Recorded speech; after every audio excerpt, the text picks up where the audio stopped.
about you. I know everything. Please. Acceptance means letting go. Anything you want to tell me?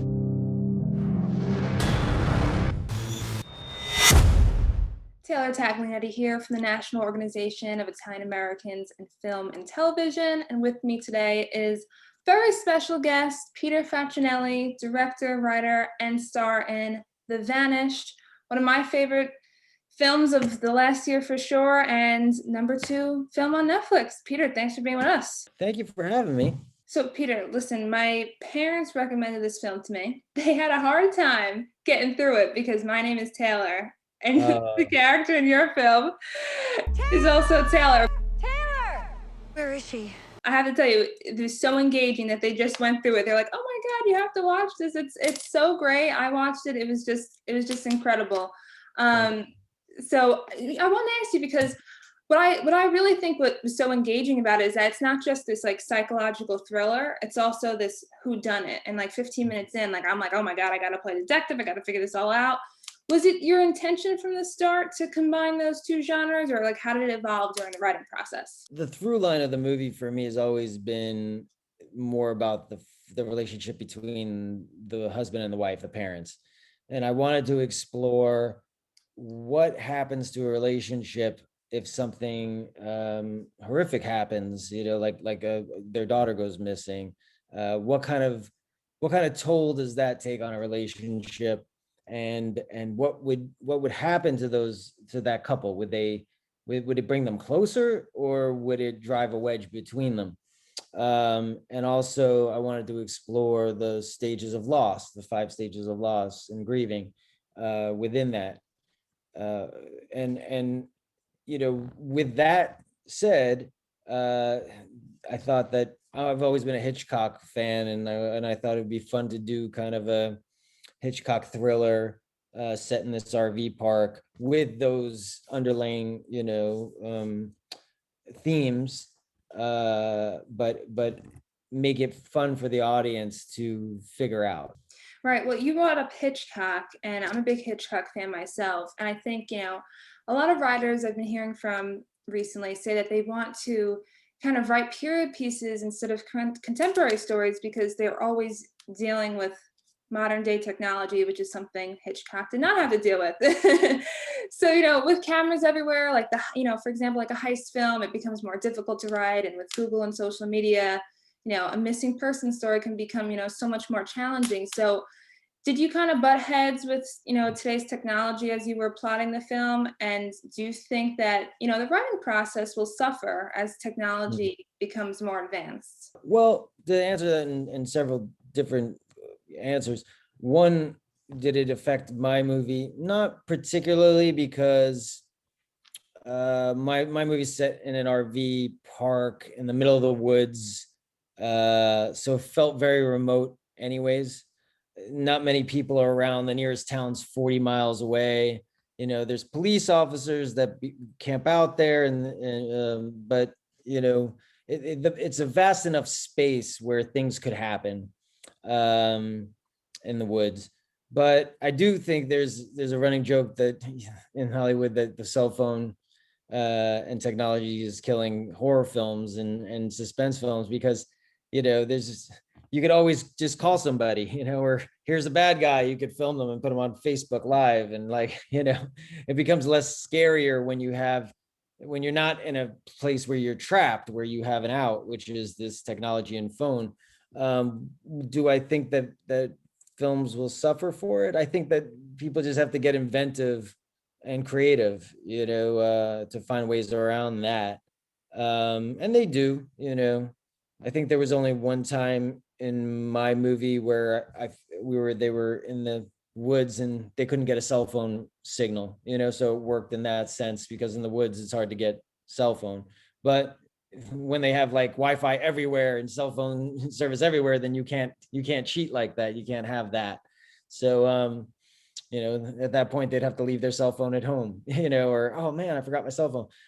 There are ways to kind of go around it. I mean, I guess other ways are doing more period pieces, but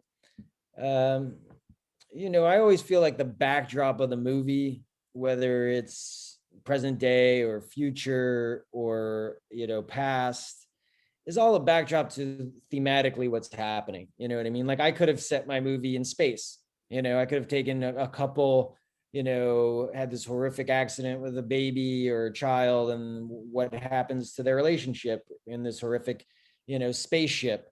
And they're trapped on this spaceship with not many people. And but I chose mine to be in the woods in an RV park. Well, I think your film works because it's in this contained setting. Like I'm more terrified and more like on the edge of my seat, and the drama comes out more because it's really an actor's piece too. Like the acting was just absolutely phenomenal. And you have a small role in the film. I know you had said you had originally plans on starring in it, or you had it was like 7 years of developing the film. Yeah, when I wrote it, I thought, oh, I'll write this and I'll play the lead. And then I directed a movie called Breaking and Exiting, and I really enjoyed the directing process. So when I thought, well, what can I do next? What do I want to direct next? I thought this would be a good piece.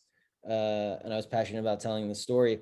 I was kind of nervous about taking on too much, only being my second film, and starring in it and directing it. And I'm glad I didn't, because even with the smaller role that I did take, it's a juggle, when you're acting and directing, it's definitely a juggle. I mean, I'd have to come to set in costume, so I didn't waste time getting dressed, when I got there. So I'd be all day long in this police uniform.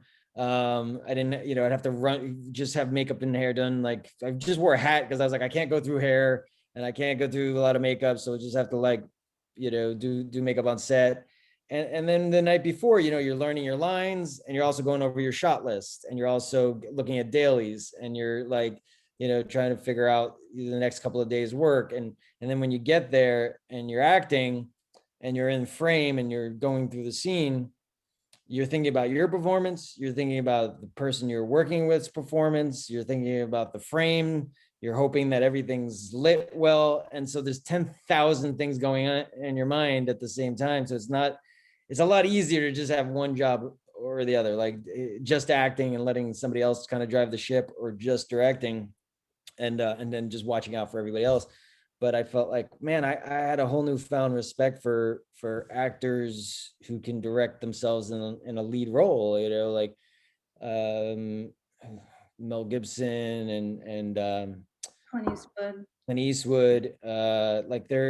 It's a lot to take on. So maybe I'll grow to that one day, but I kind of like working with actors. So I don't want to selfishly be like, well, I'll play the roles and I'll direct it and I'll do it all. Like I loved being able to watch Thomas bring, his vision of this character to life, and work with him and kind of help him go to places that he might not have been able to go to.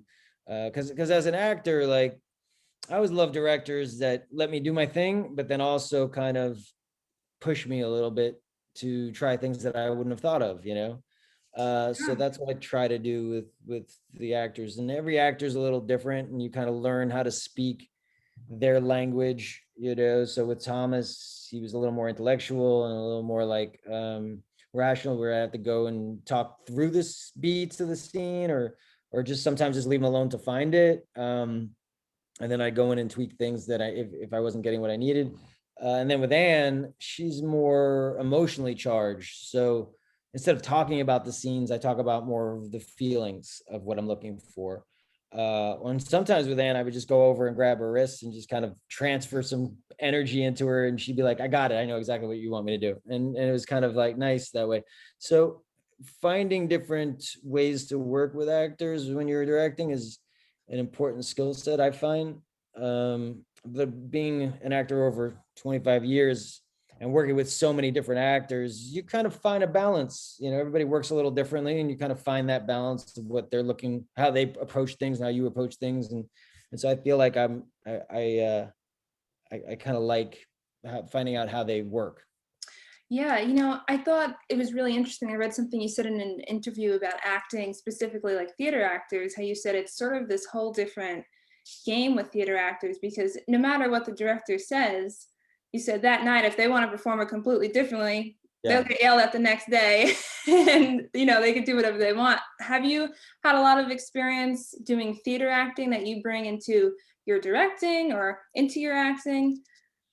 I mean, I studied theater at NYU. I haven't done a play in over 20 years, but we did a lot of plays at NYU, and I studied with the Atlantic Theater Company when I was at NYU, and what I was saying was, film is a director's medium, and television, that's a director's medium, because you're creating the story, and at the end of the day, everything, you're responsible for everything. Every frame, every pause, every piece of music, every color, every costume, that's your choice. You know what I mean? So if the movie works, it's you, and if it doesn't work, it's you too. Like, even the performances I take full responsibility for, because if someone's not good in my movie, that's my fault. So having the actors' backs, being able to work with all the departments, and having that vision, working with this team to create this vision of what you want the film to be. And now when you're in the editing room, a director can pick take 1, take 2, take 5, take 3. And at the end of the day, he's choosing the performance and he's building it. And when you're an actor, so as an actor, you don't have a lot of control, because you're giving them choices, and then that director's putting that together. So they can make you look really good, or they can make you look really bad. And then as an actor on stage, the director's in the back of the house, and that, whatever you're doing that night, the audience is watching you. So if you end up going up on your lines, or trying something different, or not listening to the director, or your performance is you own it. And so it's more of an actor's medium is stage work.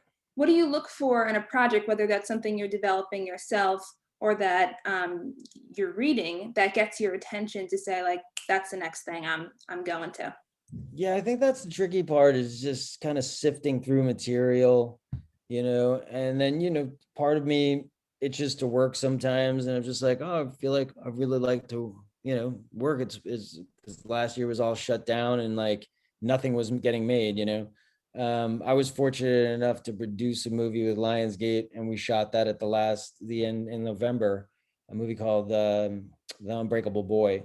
So I found a book that I optioned, and then teamed up with Kingdom Films, and Kingdom had the script done, and then we teamed up with Lionsgate, and I was really excited to be able to option a book and get it made in the middle of a pandemic into a movie, which is Zach Levi stars in, and I play a role in it too, and will come out hopefully at the theaters towards the end of this year.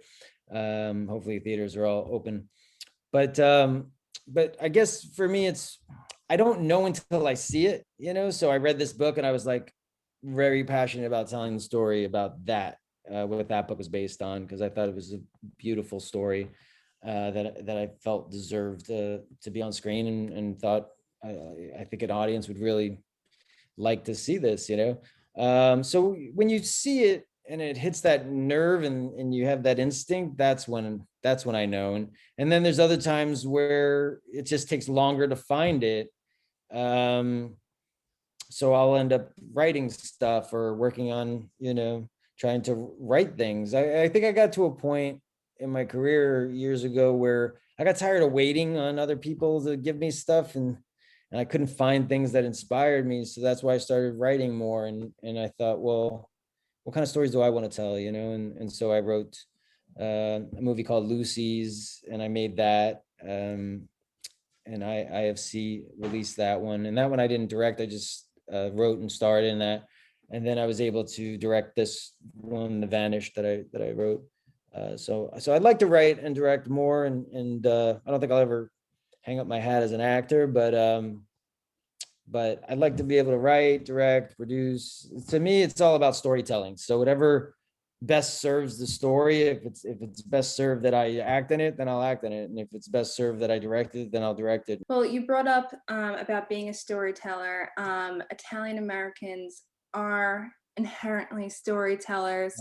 So why don't you tell us a little bit about your Italian American experience growing up? Yeah, my mom and dad are both from Italy, northern Italy, and my mom and dad both speak Italian. Second language is English. I'm first generation American. Um, we had a lot of culture in our family because America was foreign to them, and they were foreigners.